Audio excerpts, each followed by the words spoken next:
వస్తాడు. ఆ నేరస్తుడు నేరం చేశాడు కాబట్టే మొహం చెల్లక రాలేదు.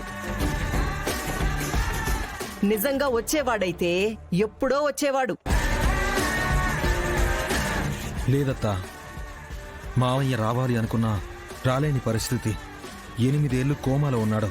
ఆహా, ఇప్పుడు అద్భుతం జరిగి నీ చేతి స్పర్శతో కోమాలో నుండి బయటకొచ్చినాడా ఏంది?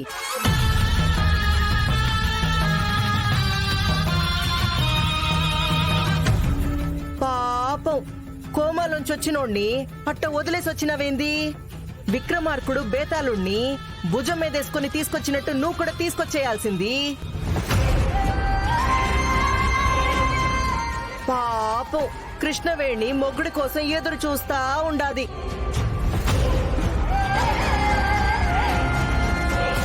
అఖిల, ఏంటా మాటలు? మరేంది నాయనా? ఇది ఆ శ్రీహరి వీళ్ళమ్మతో కలిసి మా అన్నయ్యని చంపినాడు. అట్లాంటోడు తిరిగి రావాలని ఇంట్లో కోరుకోవడమే తప్పు. కానీ ఈడ ఏకంగా పూజలే చేస్తా ఉండారు. మరి నాకు కోపం రాదు?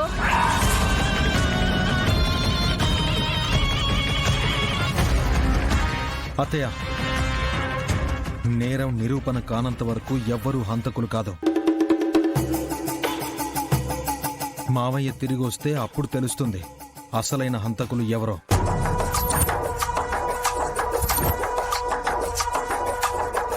అందుకే అనుకోకుండా హాస్పిటల్లో దొరికిన మావయ్య ఫోటోను తీసుకుని పేపర్లో యాడ్ వేయించాను.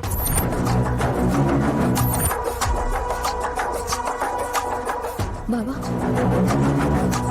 నాన్న కోమాల నుంచి బయటికొచ్చి ఇంటికి రాకుండా మమ్మల్ని కలవకుండా ఎక్కడికి వెళ్ళినట్టు? పద్దు, నా ఊహ ప్రకారం మావయ్య సాక్ష్యాధారాలతో తను నేరం చేయలేదని నిరూపించుకునే పనిలోనే ఉండుంటాడు.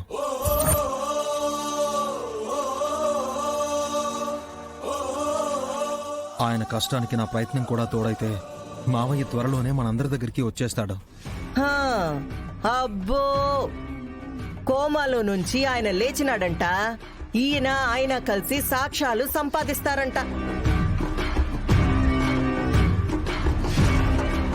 ఉట్టికెక్కలేనమ్మా, స్వర్గానికి నిచ్చెనేసినాదంట. అట్టా ఉండాది ఈళ్ళ యవ్వారం. మ్యాగీ, మ్యాగీ, వదులు మ్యాగీ. ఏంది ఆకు? సామాన్లు పగలగొట్టడం ఏందమ్మీ? నీకంత కోపం ఉంటే వాడి చంప పగలగొట్టాలి కానీ. అది చెయ్యలేక ఇది చేస్తున్నాను మమ్మీ. అమ్మా మ్యాగీ, అసలు ఏమైందమ్మా? ఎవరి మీద కోపం నీకు? ఇంకెవరు బావుగారు, ఆ అబ్బి వెంకీ మీద. వెంకీ మీద? అవును పెదనాన్న, ఆ వెంకీ మమ్మీతో అంతమందికి వంటలు చేయించాడు.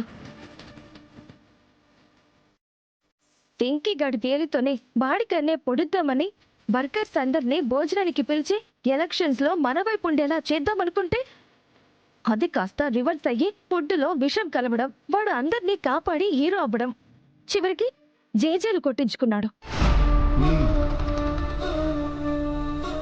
అమ్మా, కొన్నిసార్లు అంతేనమ్మా.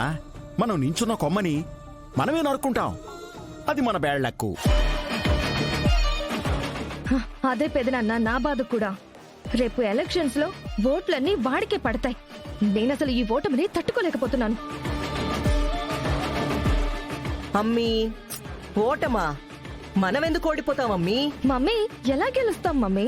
చూసాం కదా నిన్న వాడికి జిందాబాద్ లో ఎలా కొట్టారు. అమ్మా, బందు రోజు మందు దొరికినంత ఈజీ కాదమ్మా ఎలక్షన్స్ లో గెలవడం. వాడనేవాడు కదా, ఒక్క బాల్తోనూ గోల్తోనూ మ్యాచ్ రిజల్ట్ మారిపోద్ది అని. అలాగే ఈ రోజు వాడికి జిందాబాదులు జేజేలు కొట్టిన ఆ చేతులే మన భద్రానికి ఓట్లేసి గెలిపించొచ్చు. పెదనాన్న చెప్పడం చాలా ఈజీ, కానీ అది జరిగే దారేది?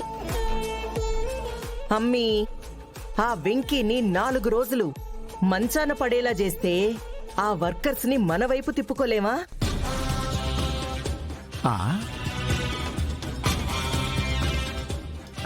తిప్పుకోవచ్చు గాని వాడు మంచం పట్టేది ఎలా మమ్మీ? అమ్మీ ఇలాగా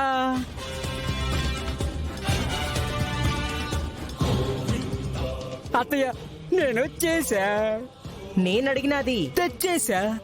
ఇదిగో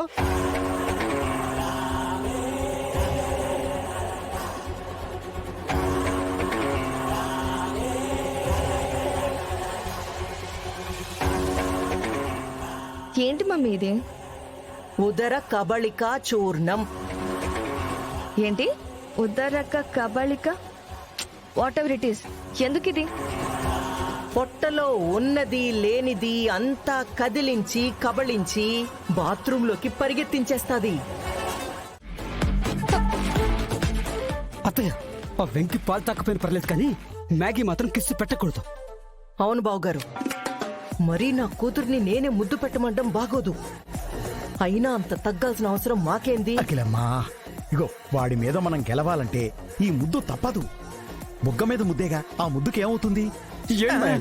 పెట్టు, పెట్టు, నువ్వు పెట్టు, నువ్వు పెట్టు, పెట్టు. నోరు మూసుకున్నాడు. ఛీ, ఎదవ అమ్మా అఖిలమ్మా, మ్యాగీ ముద్దు పెట్టడం కంటే నువ్వు వాడి మీద ఓడిపోవడం ఓకే అనుకుంటే ఈ విషయం ఇక్కడతో మర్చిపోయి పోదాం పదండి. లేదు బావగారు, ఆడు గెలవకూడదు. మరైతే మ్యాగీకి చెప్పు. ఆ దరిద్రం నాతో ఎందుకు చెప్పిస్తారు? మీరే చెప్పి చావండి. ఏదో బతుకు ఏదో బతుకని. మ్యాగీ పాపా,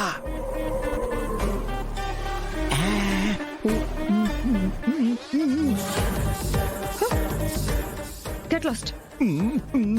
ప్లీజ్ అమ్మా. అఖిలమ్మా, నీ బిడ్డ నువ్వు చెప్తే గాని విందు. బావగారు తప్పదమ్మా, త్వరగా కాని, వాడు నిద్రపోతే కష్టం. సరేలే. అమ్మీ, ఒక్క ముద్దు ఇక్కడ అంతే. పెట్టే. మా అమ్మ కదూ, పెట్టమ్మా.